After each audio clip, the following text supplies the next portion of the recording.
Hello అందరికీ, ఈరోజు lunch రెసిపీస్గా నేను మామిడికాయ పప్పు అండ్ మామిడికాయ పచ్చడి చేస్తున్నానండి.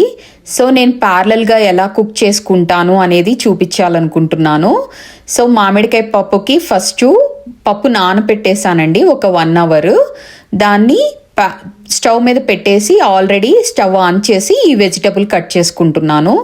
ఇది హాఫ్ మ్యాంగో పప్పులోకి వేస్తానండి, హాఫ్ మ్యాంగో పచ్చడి చేస్తాను. ఎండుమిర్చి, కొబ్బరి, మామిడికాయ పచ్చడి చేస్తాను. అది పక్కన పెట్టేసుకుంటున్నాను. ఇప్పుడు కట్ చేసినవి ఆ ఉడికే స్టవ్ మీద ఆల్రెడీ పప్పు ఉడుకుతూ ఉంది, దాని మీద వేసేసి ఆ 3 ఒక టమాటో, 2 పచ్చిమిర్చి, మామిడికాయ ముక్కలు పప్పులో వేసేసి కుక్కర్ పెట్టేశానండి. 2 విజిల్స్ వచ్చినాక తీసాను. ఇలా కుక్ అయింది. సో నేను స్మాషర్ ఏమి యూజ్ చేయకుండా జస్ట్ గరిటతోనే స్మాష్ చేసుకుంటున్నాను. ఇప్పుడు 2 స్పూన్స్ ఉప్పు యాడ్ చేసుకుంటున్నాను, 1 స్పూన్ కారం అండ్ 1/2 స్పూను పసుపు యాడ్ చేసుకున్నానండి. కొంచెం బాగా కలిసేటట్లు కలియబెట్టుకుంటున్నాను. సో బాగా స్మాష్ అవ్వనక్కర్లేదండి, ఇలా ఉంటే సరిపోతుంది. ఇప్పుడు ఆ కన్సిస్టెన్సీ కొంచెం బాగుండాలి అని, ఇది చల్లారిపోతే థిక్గా అయిపోతుందండి పప్పు. అందుకని కొన్ని వేడి నీళ్లు యాడ్ చేసి పప్పుని ఉడికించుకుంటున్నాను. ఈలోపు ఆ పప్పు ఉడికే లోపు పచ్చడికి రెడీ చేసుకుంటున్నానండి. ఎండుమిర్చి ఆ క్వాంటిటీస్లో అండ్ మామిడికాయ అండ్ కొబ్బరి.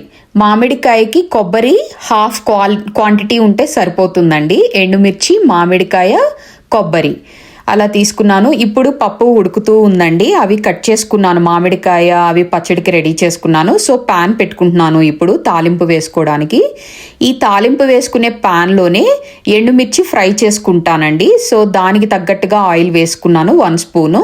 ఎండుమిర్చిని ఇలా తుంచి వేసుకుంటున్నాను. అలా తుంచి వేస్తే బాగా ఫ్రై అవుతాయి, గింజలు కూడా చాలా టేస్టీగా ఉంటుంది పచ్చడి. సో ఇవి కొంచెం బ్లాక్గా వచ్చేంత వరకు బాగా లో ఫ్లేమ్లోనే పెట్టుకుని ఫ్రై చేయాలండి. ఈ ఫ్రై అయిన తర్వాత మిక్సీ గిన్నెలోకి తీసేసుకుంటున్నాను ఎండుమిర్చిని. మళ్ళీ అదే ప్యాన్లో తాలింపుకి ఇప్పుడు ఆయిల్ వేసుకుంటున్నాను. 5 స్పూన్స్ వరకు ఉంటుందండి, 4-5 స్పూన్స్ వరకు ఆయిల్ వేసుకున్నాను తాలింపుకి. ఊరమిరపకాయలు ఉండాలండి, ఈ పులుపుగా ఉంటుంది ఈ పప్పు. సో దీనికి ఊరమిరపకాయలు నంచుకుని తింటూ ఉంటే చాలా టేస్టీగా ఉంటుంది. సో ఊరమిరపకాయలు వేయించుకున్నాను. తర్వాత తాలింపు దినుసులు, ఆవాలు వేసాను 1 స్పూను, 1 స్పూన్ పచ్చిశనగపప్పు, 1 స్పూను పొట్టు మినపప్పు, 1 స్పూను జీలకర్ర ఇవి వేసుకున్నాను. అండ్ ఇది మెయిన్ ఇంగ్రీడియంట్ అండి, ఎప్పుడు వేసేదే. 1/2 స్పూన్ మెంతుపిండి అండ్ 1/2 స్పూన్ కరివేపాకు పొడి వేసుకున్నానండి. 1 ఎండుమిర్చిని తుంచుకుని వేసుకున్నాను. ఇవన్నీ ఫ్రై అవ్వడానికి, ఈక్వల్గా ఫ్రై అవ్వడానికి అలా తిప్పుతున్నాను. ఇప్పుడు కరివేపాకు వేసుకొని నూనె పైకి చిందకుండా కుక్కర్ మూతని అడ్డం పెట్టానండి. తర్వాత ఆనియన్స్ వేసుకున్నాను, అవి కూడా ఫ్రై అవుతున్నాయి. ఇప్పుడు తాలింపులో ఇంగువని కొంచెం వేసుకుంటున్నానండి. తాలింపులో ఇంగువ ఫ్లేవర్ చాలా బాగుంటుంది. అవి ఫ్రై అయ్యేలోపు ఇక్కడ పచ్చడి చేసుకోవడానికి జార్ తీసుకుని, మనం ఫ్రై చేసుకున్న ఎండుమిర్చి జార్లోకి తీసుకున్నాం కదండి, అందులో 3 వెల్లుల్లి రెబ్బలు, 1 స్పూన్ జీలకర్ర వేసుకుని అది ముందు మిక్సీ వేసుకున్నాను ఆ పౌడర్ని. ఆ పౌడర్లో ముక్కలు, మామిడికాయ ముక్కలు కూడా వేసుకుని మళ్ళీ మిక్సీ వేసుకుంటున్నాను. ఈ కన్సిస్టెన్సీ వస్తే బాగుంటుందండి పచ్చడి.